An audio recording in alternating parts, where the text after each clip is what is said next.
Hola, ¿qué tal? ¿Cómo está mi amada iglesia? Ágape Amor que transforma, y amigos que nos ven y que se están conectando con nosotros en estas charlas, en este estudio bíblico, ¿verdad? Que estamos escudriñando el libro de Efesios, estudiando lo que viene la palabra ahí, la carta que escribe el apóstol Pablo a los Efesios, y que ha sido muy interesante. Apenas hemos visto el capítulo 1 y la primera parte del capítulo 2, que hoy vamos a continuar con eso y espero que sea de bendición para tu vida.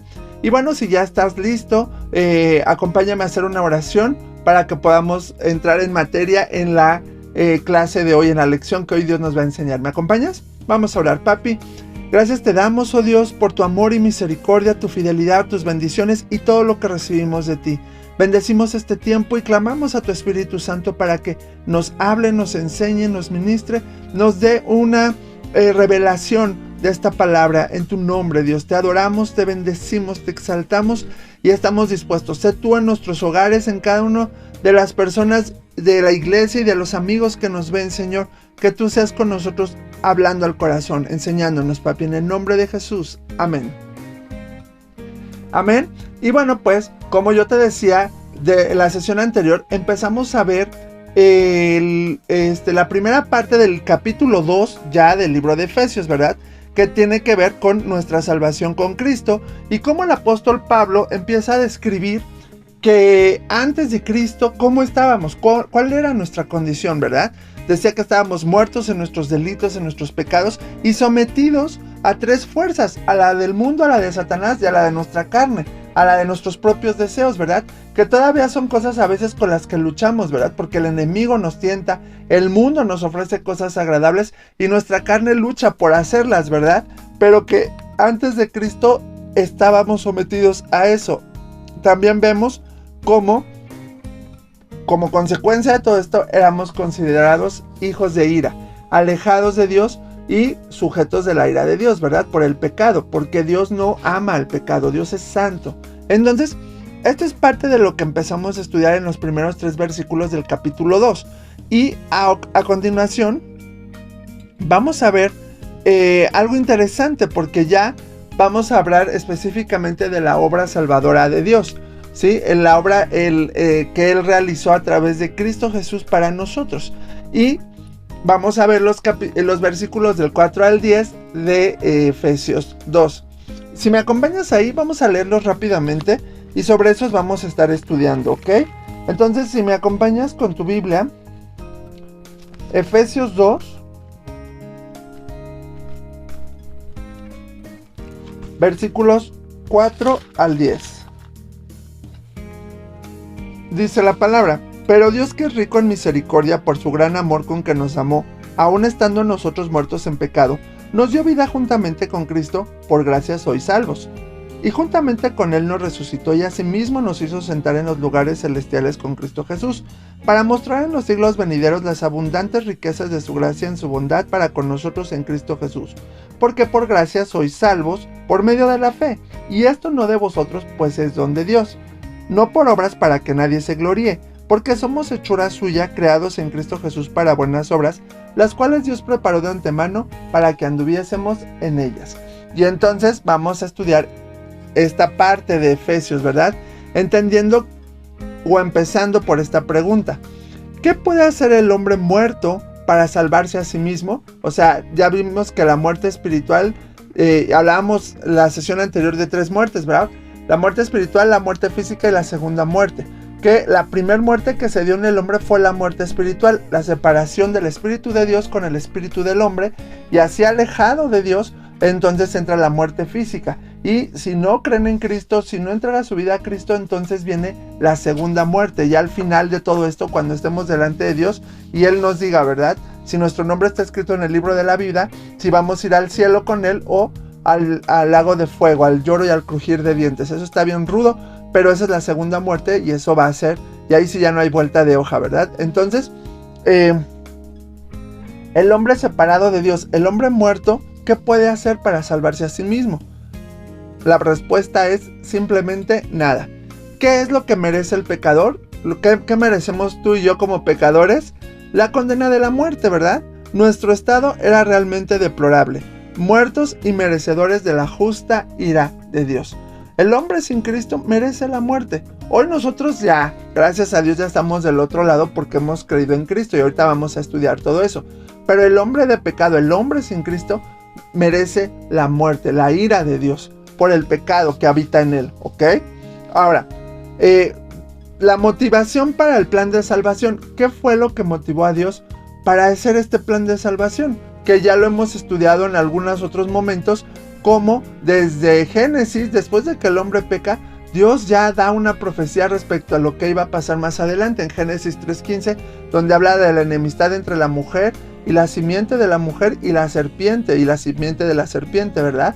Y entonces refiriéndose a Cristo. Entonces, fíjate, ¿qué motivó a Dios para preparar todo este plan y para mandar a su Hijo? Dice el versículo 4, pero Dios, que es rico en misericordia. Este bendito pero cambió nuestra situación por completo, pues Dios nos concedió, fíjate lo que Dios nos ha concedido: misericordia cuando merecíamos juicio, amor cuando merecíamos ira, gracia cuando merecíamos condenación, vida cuando estábamos muertos, salvación cuando estábamos perdidos, y cielo cuando nos correspondía el infierno. ¿Cuál fue la causa y la motivación de este cambio? El amor infinito, inconmensurable, incomprensible, inexplicable, incomparable, inimaginable, santo, puro y eterno de nuestro amado Padre Celestial. ¿Por qué? Porque por su gran amor, ese amor, acuérdate que tú y yo hemos sido creados por el corazón paternal de Dios, porque Dios es amor. A Dios le agrada la familia, la comunión, todo este aspecto que tiene que ver con su esencia, pero que nosotros, alejados de Dios en el pecado, no podemos entender todos estos conceptos, y a veces a la gente le cuesta trabajo recibir ese amor. ¿Por qué? Porque en el mundo físico nunca lo tuvo, y creer que Dios te ama por sobre todas las cosas y que te perdona simplemente por creer en la obra de Jesús, híjoles, a veces cuesta trabajo, porque dices, pues ¿cómo es tan fácil, ¿no? Aceptar el regalo de Dios solamente por creer y confesar. O sea, como que hay cosas que en nuestra mente chocan, porque a veces no alcanzamos a comprender, dice la parte de Romanos, la anchura, la profundidad, la longitud del amor de Dios, que es enorme, ¿verdad? Y por eso Él nos da la misericordia, Él nos da el amor cuando merecíamos juicio, cuando merecíamos condena, ira. Todo eso Dios nos lo da. Dios cambia todo este plan de muerte y de condenación por vida, ¿sabes? Por perdón de pecados. Y entonces, en vez de que muera cada quien por sus pecados, hay uno que reúne todos los requisitos para que tú y yo tengamos amor y perdón. Y ese amor del Padre, tan grande es, dice Juan 3:16, que dio a su Hijo, para que todo aquel que en Él cree no se pierda, mas tenga vida eterna. Dio la vida de Cristo Jesús, ¿ok? Esto es impresionante, pero es real, es cierto. Y fíjate, la Biblia nos enseña que Dios es amor. No es que solamente nos ama, sino que Él es amor, ya que es parte de su esencia. Es un atributo inherente a su naturaleza. El amor de Dios, que en griego quiere decir ágape, ¿verdad? Como nosotros, como nuestro nombre de la iglesia, es muy diferente al amor humano, pues el amor que expresan las personas se encuentra afectado por la naturaleza caída de pecado, que es esencialmente egoísta, selectiva, condicional y con preferencias. El hombre ama en base al sujeto u objeto amado. Generalmente se ama lo bueno, lo educado, culto, lindo, rico, al que piensa como nosotros, al importante, al virtuoso, etc. En cambio, el ágape de Dios no depende de las características favorables que se posean, sino de la virtud del amante. En otras palabras, el amor que recibimos de nuestro Señor no es porque somos buenos, sino porque Él es bueno, ya que aun siendo absolutamente indignos, nos amó. Su amor es misericordioso y sacrificial, es decir, manifiesta una entrega total, sacrificándose a sí mismo para el bien de aquel que es objeto de su amor. Este es el verdadero amor y es lo que movió a Dios a obrar en nuestra salvación. O sea, esto es lo más padre de todo. Él es amor, su amor es tan grande, su amor no nos condiciona, su amor nos recibe tal y como somos. Nuestro amor, que es imperfecto, ese sí es condicional, ¿verdad? Amas lo que te gusta, lo que quieres, lo que te conviene. Dios no, Dios nos ama totalmente y por eso Él dio a su Hijo por ti y por mí. Por eso Él aceptó este plan, para que tú y yo pudiéramos. Acuérdate que la muerte espiritual separó al hombre de Dios y fracturó, quebrantó la relación entre Dios y los hombres, haciéndonos enemigos de Dios, a toda la humanidad, ¿sabes? Pero entonces Él acepta todo este plan para que volvamos a ser amigos, y más que amigos, sus hijos, y volverá a disfrutar el corazón paternal de Dios. Eso está súper increíble, y por ese amor Dios dijo, va, yo mando a mi hijo, y Jesús dijo, órale, yo acepto. Está rudo, pero es algo que es real, y que hoy podemos entender que nos da vida eterna, ¿verdad? Ahora, aquí es importante mencionar algo más, que se puede distinguir 3 grados en el amor de Dios. Primero, hablamos de la bondad. Este es el primer grado en el amor de Dios. Él es bueno y en su bondad nos creó con el propósito sublime de hacernos sus hijos, que ese es el propósito del hombre, ya lo hemos mencionado mucho, el corazón paternal de Dios. El segundo aspecto tiene que ver con la misericordia. Cuando por causa del pecado perdimos el gran privilegio que se nos había concedido de ser sus hijos y quedamos expuestos a su justa ira y eterna condenación, Dios, por su gran amor con que nos amó, engrandeció sobre nosotros su misericordia. Misericordia significa tratar a alguien con bondad aun cuando no lo merezca o que le corresponda el castigo. Es misericordia librar a alguien del castigo que merece justamente o hacer el bien al que no lo merece. Y es justamente eso lo que Dios hizo para con nosotros al enviar a su Hijo y entregarlo a la muerte para obrar nuestra salvación. ¡Wow! O sea, la misericordia de Dios es ese gran regalo que nos da vida, nos da perdón, nos da salvación, aunque no lo merezcamos. Y que pone en nuestro lugar pone a otra persona, que en este caso fue Cristo, para pagar toda nuestra deuda. Y ahora tú solamente si lo crees y lo recibes en tu corazón, si lo confiesas y lo declaras, ya eres acreedor a todo esto, a estas bendiciones. Y es parte de la misericordia, para no destruirnos, para recordarnos que somos sus hijos y que Él quiere regresar con nosotros a esa relación de amor paternal. Y el último elemento de este amor tiene que ver con la gracia. Este es el colmo del amor de Dios para con nosotros.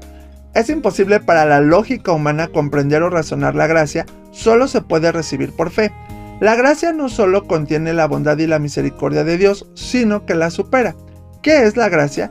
Se puede definir en el sentido de que Dios no solo perdonó nuestros pecados y nos dio vida con Cristo, sino que también nos concedió todas aquellas cosas que pertenecen a su Hijo. Entregó a su unigénito para que padeciera el horrible castigo que nosotros merecíamos.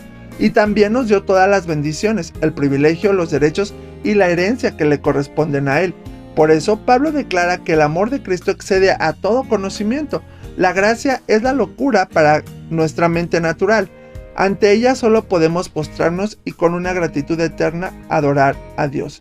Porque en ese regalo inmerecido, en esa misericordia que Dios tuvo por nosotros, no solamente perdonó nuestros pecados, sino dice la palabra que también nos hizo herederos y coherederos con Cristo de todas las bendiciones. O sea, Cristo está en este nivel y nosotros estábamos acá, apartados de Él. Pero al creer en Cristo, en su obra de salvación, entonces llegamos al mismo nivel de Cristo. Dios nos ve a ese mismo nivel de hijos y dándonos todas las bendiciones que ha dispuesto para su Hijo, también para nosotros, por esa gracia, por algo que no merecíamos, por ese amor tan grande, ¿ok? Ahora, ¿cuál es la forma para lograr la salvación? Que nos hablan los versículos 5 y 6. Cristo, para consumar nuestra salvación, tuvo que hacerse uno con nosotros y se identificó completamente con los pecadores en diferentes aspectos. Fíjate cómo Cristo se identificó con nosotros como pecadores. Número 1, se identificó con nuestra humanidad haciéndose hombre. Rápidamente vamos a estar viendo estos versículos para que nos quede más claro. Juan 1:14, si me puedes acompañar, dice Juan 1:14. Y aquel verbo fue hecho carne y habitó entre nosotros y vimos su gloria, gloria como del unigénito del Padre, lleno de gracia y de verdad. Y Hebreos 2:14,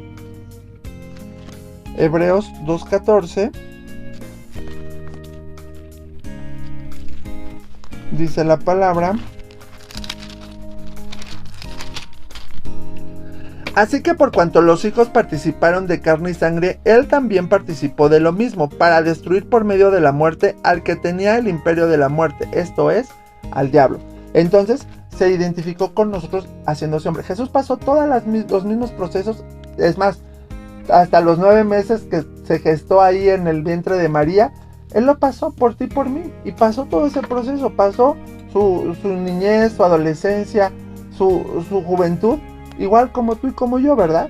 También se identificó con nuestra debilidad haciéndose carne. Romanos 8:3. Fíjate lo que dice la palabra. Porque lo que era imposible para la ley por cuanto era débil por la carne, Dios, enviando a su Hijo en semejanza de carne de pecado y a causa del pecado, condenó al pecado en la carne. O sea, que también Jesús padeció ahí en la carne, ¿verdad? Luego, también se identificó completamente con nuestro pecado haciéndose pecado. Segunda de Corintios 5:17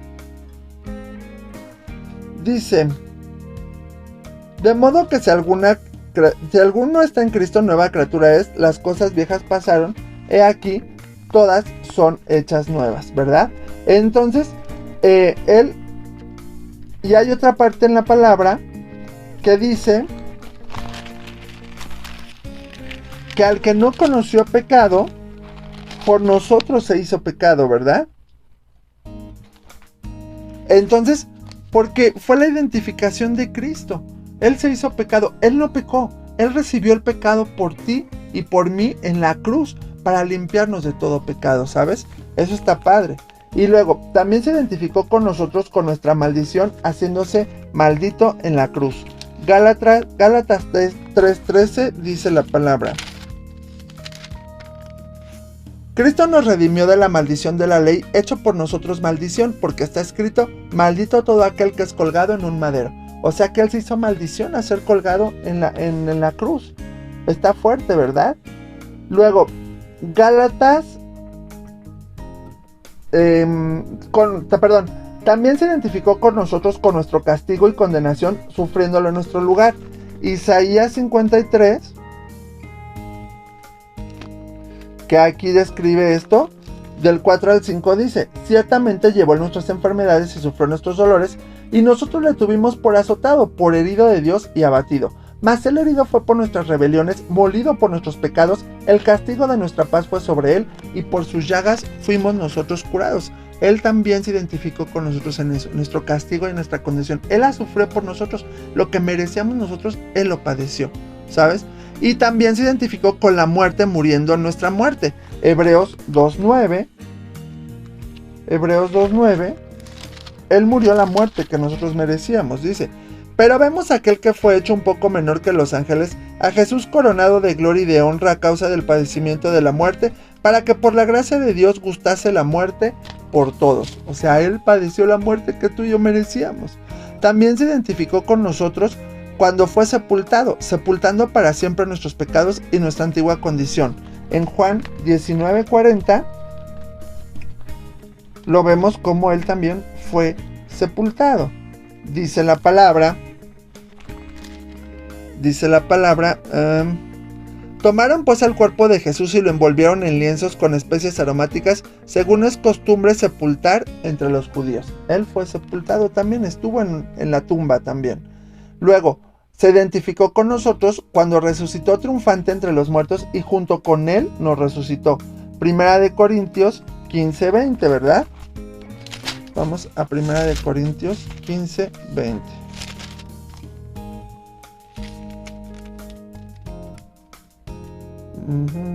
Dice la palabra: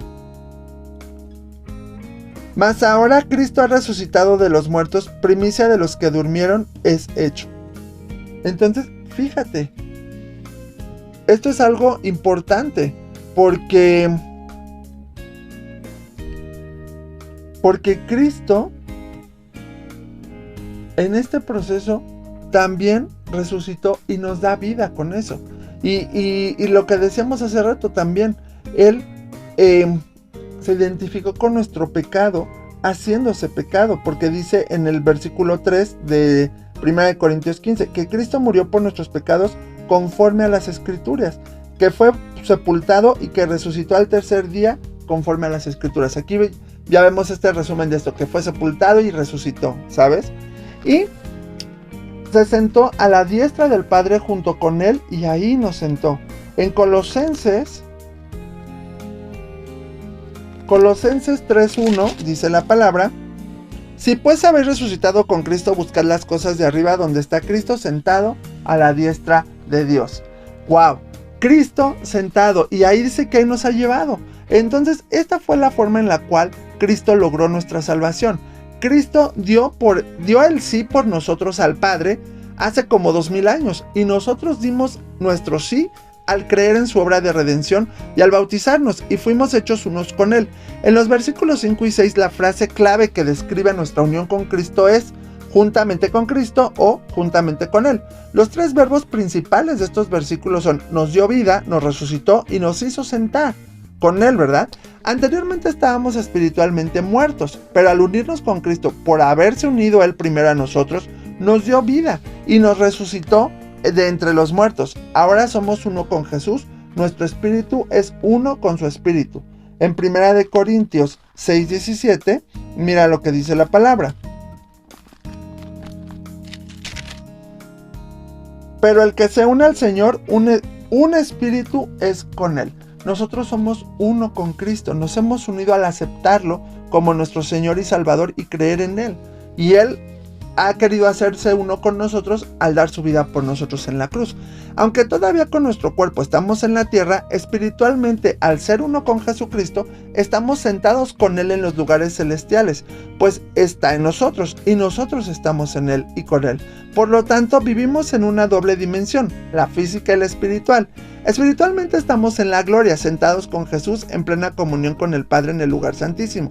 Como resultado de estar con Cristo, participamos de su autoridad sobre principados y potestades. Además de tener la honra máxima de ser hijos de Dios, tenemos el privilegio de ser colaboradores de Cristo en su ministerio de intercesión a la diestra del Padre, ¿sabes? Porque somos espíritu también, pero ahora que hemos recibido a Cristo como Jesús, como nuestro Señor y Salvador, tenemos vida y espiritualmente ya estamos con Dios ahí, ¿verdad? Con Cristo sentados a la diestra del Padre, casi ya estamos ahí, porque dice la palabra, espiritualmente nos ha llevado a esos lugares. La vida eterna la disfrutamos desde este momento, no cuando morimos, sino desde ahora podemos disfrutar las bendiciones espirituales que Dios nos da, que es como empieza Pablo esta epístola con los Efesios, para que Dios dé un don de revelación para entender cuáles son esas bendiciones, no solo físicas, sino espirituales que tenemos en Cristo, por haber creído en Él, ¿sabes? Y aún así podemos creer que ya estamos allá con Dios. Físicamente todavía no lo vemos, espiritualmente, mientras nuestra comunión sea fuerte y permanezca con Dios, ahí vamos a estar, ¿sabes? Y disfrutar su presencia. Y hay momentos de adoración, de alabanza, de oración, donde tú estás con Dios y disfrutas esos momentos de estar en Él, en su presencia. Ahora, ¿cuál es el propósito de la salvación? Así como los cielos cuentan la gloria de Dios, que dice el Salmo 19:1, y la creación revela la grandeza, el poder y su sabiduría, que dice Romanos 1 del 19 al 20, Él tiene un propósito muy definido a través de nuestra salvación: mostrar en los siglos venideros las abundantes riquezas de su gracia en su bondad para con nosotros en Cristo Jesús. El propósito de Dios es que los que hemos sido salvos seamos la manifestación visible del amor, la bondad y las abundantes riquezas de su gracia para alabanza de su gloria. La creación nos revela con suma elocuencia la majestad y la omnipotencia del Creador, pero no su amor, su santidad, su misericordia, su gracia. El Padre reservó que fuese la Iglesia quien mostrara a los siglos venideros sus virtudes morales y la inmensa grandeza de su gracia, de tal forma que en el versículo 7 no dice predicar, sino mostrar su gracia, ¿verdad? Nosotros somos la luz del mundo. Cuando en nuestra vida cotidiana mostramos las virtudes del Señor como amor, misericordia, veracidad, amabilidad, alegría, fe, humildad, mansedumbre, santidad, perdón, buenas obras, unidad, etc., estamos revelando al mundo su gloria y gracia. La Iglesia es y será la exposición internacional de Dios para exhibir y mostrar a los siglos venideros los logros de su gracia. Cada persona salva es un trofeo de la obra redentora de Cristo para la gloria del Padre. Porque la Iglesia muestra a un Dios real, sus atributos, ¿sabes? La creación muestra su gloria, su belleza, su poder, ¿verdad? Pero nosotros mostramos su carácter, su esencia. La gente ve en nosotros el poder de Dios a través de su carácter, ¿verdad? Porque ahora su carácter debe estar en nosotros. Debemos reflejar amor, gozo, paz, paciencia, benignidad, fe, mansedumbre y templanza o dominio propio. Y entonces somos llamados a mostrar las virtudes de aquel que nos ha llamado de las tinieblas a su luz admirable. Y eso es muy interesante. Ese es el propósito de la salvación, ¿verdad? Dar a conocer a un Dios vivo y a un Dios real que nos ha creado para ser sus hijos, para estar con Él por la eternidad. Ahora, ¿cómo se obtiene la salvación? Que nos hablan los versículos 8 y 9. Es muy importante que cada uno de nosotros tengamos la seguridad de nuestra salvación. El apóstol repite en 2 ocasiones: por gracia sois salvos, que ya lo leímos. ¿Qué significa ser salvos? Básicamente 3 cosas: tener el perdón de los pecados, haber nacido de nuevo y tener una nueva vida, tener la vida eterna. Es imposible alcanzar la salvación por obras o por medios propios. No hay nada que se pueda hacer por cuenta propia para merecer el perdón de los pecados y para obtener la vida eterna. Nadie puede salvarse por sus propios esfuerzos ni por practicar ninguna religión, ni siquiera la religión cristiana. Nadie se puede salvar por procurar guardar los mandamientos de la ley, pues ya todos hemos pecado y estamos condenados por ella. Y esto no de vosotros, pues es don de Dios, es un favor que recibimos de Dios. La salvación es un regalo y solo se puede recibir por fe. Las palabras clave de este texto son gracia y fe. ¿Cuál es el único medio para ser salvo? Jesucristo. La gracia de Dios proveyó un Salvador quien cargó todo pecado, murió en nuestro lugar, fue sepultado y resucitó al tercer día, ascendió al cielo y se sentó con la gloria a la diestra del Padre y fue proclamado Rey de Reyes y Señor de Señores. Él obró la salvación para toda la humanidad y tiene poder para salvar a cualquier pecador. No importa cuán arruinado o destruido estés, y todo esto por su gracia. ¿Cuál es la condición para ser salvo? La fe. Romanos 18 y 9 es cuando dice que si confesares con tu boca que Jesús es el Señor y lo creyeres en tu corazón, entonces serás salvo, porque con la boca se confiesa para... con el corazón se cree para justicia y con la boca se confiesa para salvación, ¿ok? Eso dice Romanos. Entonces aquí Romanos presenta la condición para ser salvo: creer con el corazón y confesar con la boca que Jesús es el Señor. La salvación es un regalo de la gracia de Dios que se recibe mediante la fe. Cuando de todo corazón reconocemos a Jesús como Señor y Salvador al rendirnos ante su persona, entregándole todo lo que somos y tenemos. De este modo colocamos nuestra vida bajo su autoridad y llegamos a ser sus discípulos. De acuerdo con Hebreos 11, la fe es la respuesta de todo nuestro ser a Dios, porque implica creer, confiar, obedecer y entregarnos completamente a su voluntad. Entonces, ¿cómo obtenemos la salvación? Es bien fácil, a través de creer y confesar. Esos son los 2 puntos que nos ayudan a ser salvos. Nosotros como seres humanos, por nuestros propios méritos, no podemos obtener la salvación. Ni todas las religiones la ofrecen, aunque dicen que todos los caminos te llevan a Dios, pero no es cierto. O sea, tú sabes que el único camino para Dios es Cristo. Creer en Él, en lo que Él hizo. Eso es verdadero, eso es real. Eso es algo que puede transformar tu vida y cambiarte. Solamente Cristo lo puede hacer. Nadie más. Ni Buda, ni Mahoma, ni la Virgen de Guadalupe, ni San Judas Tadeo, ni la Virgen de Fátima. Nada ni nadie puede hacer lo que hizo Jesús. Porque Él fue el único que pudo dar su vida y la dio por ti y por mí. Y que su sangre ha valido para perdonar tus pecados, mis pecados y los de toda la humanidad, ¿sabes? Eso está fuerte, está rudo, pero fue real. Por eso las religiones solo te dan cierta paz o seguridad, pero no te llevan a Dios, no te dan la salvación, no te libran de la condena de la muerte y del pecado. Por eso entendemos que solo es Cristo. ¿Cuál es el resultado y la evidencia de la salvación que nos habla el versículo 10? La primera evidencia es que somos hechos nuevas criaturas, que ya lo vimos en 2 Corintios 5:17, ¿verdad? Las cosas de la vieja naturaleza o la vida pasada eran mala conducta, pecado, rebeldía, costumbres mundanas, concupiscencias de la carne, vana manera de vivir, etc. Pero esto ya pasó. El Espíritu de Dios nos da una nueva vida, mentalidad, naturaleza, un nuevo camino, nuevas costumbres, nuevos deseos y una nueva meta. Esta nueva criatura es creada en Cristo para buenas obras. Entonces, ¿cuál es la evidencia? Tú eres la evidencia, yo soy la evidencia, la transformación, lo que Cristo hace. Vamos poco a poco cambiando. O sea, la fe en Cristo nos transforma y hay cosas que vamos cambiando. Pero también hay cosas que se siguen en el proceso. Estamos en un proceso de santificación donde nuestro carácter es moldeado a la estatura de Cristo, al nivel de Cristo. Ahí es donde tú y yo tenemos que seguir trabajando ciertas áreas, ¿verdad? Pero gran parte de eso sí nos ha transformado por esa fe en Cristo, por ese amor a Dios, por esa convicción de creer que Cristo es el único camino al Padre, la única vía que nos lleva al perdón, a la salvación, ¿sabes? Ahora, como conclusión podemos decir lo siguiente: no somos salvos por buenas obras, sino para buenas obras. La salvación no es el resultado de la obra del hombre, sino de la obra de Dios en nosotros por medio de Jesucristo, que produce como fruto buenas acciones. Antes llevábamos una vida egoísta, pero ahora, siendo nuevas criaturas, el amor de Dios ha sido derramado en nuestros corazones por el Espíritu Santo, que es lo que dice Romanos 5:5. Mira, vamos rápidamente. Dice la palabra: y la esperanza no avergüenza, porque el amor de Dios ha sido derramado en nuestros corazones por el Espíritu Santo que nos fue dado. Con ese amor en nosotros podemos amar a nuestro prójimo como a nosotros mismos. A través de nuestro servicio a todas las personas manifestamos al mundo el amor y la gracia de Dios. Las necesidades de nuestros semejantes son oportunidades divinamente preparadas para mostrar al mundo la bondad y el amor de Dios. Todo esto ha sido para mostrar las buenas obras, mostrar lo que Dios ha hecho en nosotros. No nos salvamos por obras, sino que ahora que somos salvos, ¿qué demuestra que ya estamos en Cristo?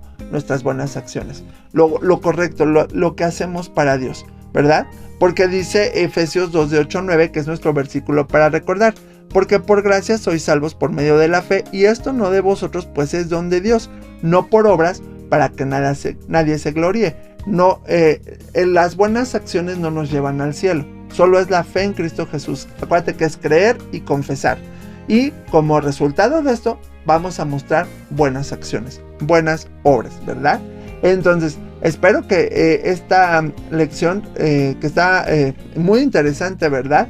Y que te haya sido útil para entender el propósito de la salvación, esta obra salvadora de Dios a través de Cristo Jesús, para ti y para mí, para reconciliarnos con Él, para ser sus hijos. Y que es fácil, solamente tú créelo, cree en Cristo Jesús y tu vida será transformada. Así es que vamos a darle gracias a Dios por esta lección. Dios de amor, de gracia y de misericordia, bendecimos tu nombre y agradecemos esa misericordia, esa gracia y ese perdón. Y lo que tú hiciste al mandar a tu Hijo al morir por nosotros, y que aún Jesús aceptó esa encomienda por amor a nosotros también. Gracias, Dios. Gracias, Padre Santo, te adoramos y te bendecimos, y que esta palabra quede guardada en nuestros corazones para caminar contigo, vivir contigo, crecer contigo. Papi, gracias porque tú eres bueno y eres fiel. Te adoramos y te exaltamos y te bendecimos, Señor. Padre, toma a cada persona que está viendo este estudio y que tu nombre sea glorificado en medio de esto. En el nombre poderoso de Cristo Jesús. Amén. Amén, amados amigos que nos ven. Espero que estas clases los estén edificando, que son de gran bendición, y cómo estamos escudriñando lo que Pablo escribió a los Efesios y que hoy se aplica también a nuestras vidas. Así es que no dejen de compartirlo, de darle like por nuestra página de YouTube o de Facebook, que podamos estar ahí atentos y que pues Dios nos siga bendiciendo, ¿verdad? Les mando un fuerte abrazo, que Dios esté con ustedes esta semana, que Dios siga haciendo cosas increíbles a través de ustedes y que esta palabra los edifique más. Dios me los bendiga mucho, nos vemos hasta la próxima.